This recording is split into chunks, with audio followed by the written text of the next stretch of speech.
Angela said, my name is DaMareo Cooper. I'm from Akron, Ohio. I drove here last night in my car because I didn't want to get stuck in the airport. And it was a tough drive, you know. Some of it was like a lot of storms, like an actual winter storm. And other parts were smooth sailing.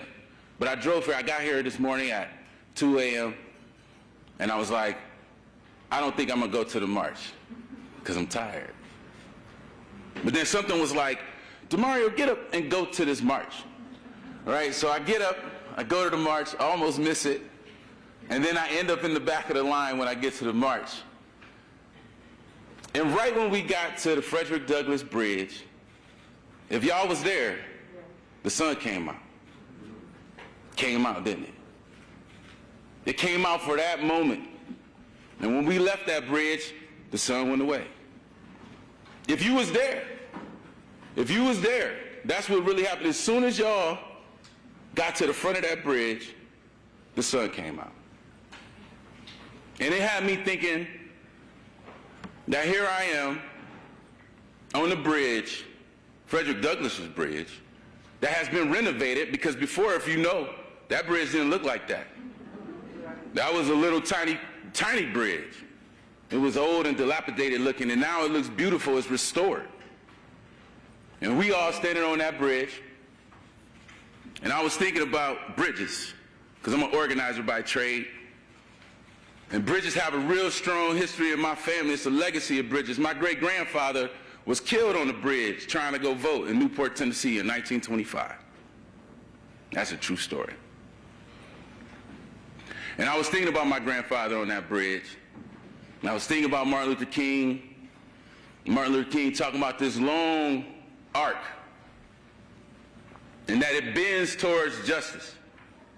And here I am as a co-director of one of the largest grassroots networks in America on Martin Luther King Day, the day before we need to pass a Voting Rights Act, with my people, a diverse group of people, on this bridge.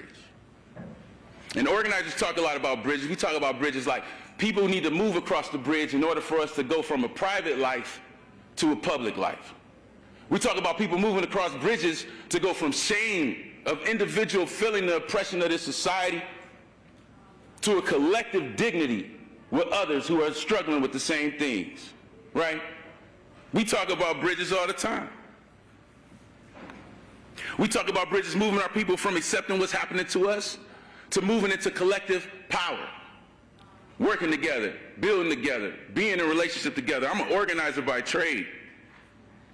We need to move over bridges. Frederick Douglass moved over a bridge. He moved over a bridge when he decided that no longer he wanted to be an enslaved person and that he was going to be a free person. He made a decision point in the history of that man's life, made us have a person who taught us all that power gives nothing without a demand. It never has and it never will. He learned that through crossing bridges. And on this day, where I do want to give thanks to the King family.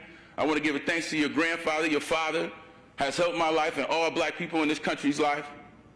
I want to give thanks to the ancestors, to the people who came and fought for us to have this freedom, for me to stand in front of Nancy Pelosi and the senators having this conversation. I'm a boy from Akron.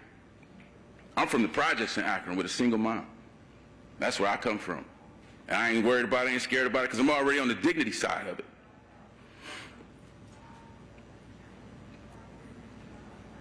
Today, we got to make a choice.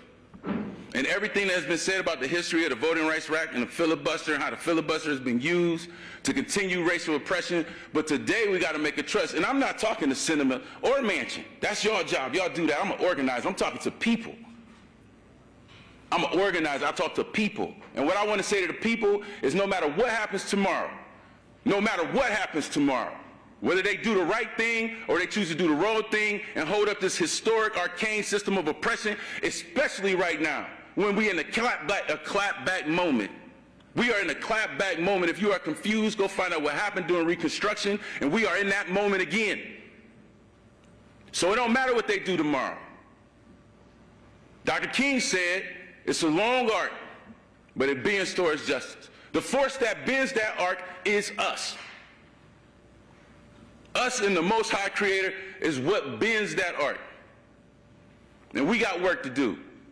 No matter if they do their job the right way tomorrow or not, we got work to do. The Center for Popular Democracy is here working with our affiliates across the nation. We are ready. We are ready to stand up, but we need our people to join us. It is that time. It is this time. There's a lot of bridges we got to cross. And it's time for us to cross the bridge from oppression and the history of oppression in this country to a country where everyone has the freedom to thrive, the freedom to live a dignified life, to not be stuck in shame and guilt. That requires us to build power. That requires us to build power. I want to thank y'all for giving me a second and allowing me to come speak. Allowing the grandson of Jesse Elliott, who died on the bridge, trying to go vote, to speak to y'all today. I can feel my ancestors with me, and I know that it is time. I hope they do the right thing tomorrow, but if not, expect to hear from our communities. Expect for this not to just be something that you get to do and hide behind a filibuster or legislation. We are paying attention. We will be in the streets. We will protect our right. We will protect our rights and freedoms to thrive. And that's all I want to say. Thank y'all for having me.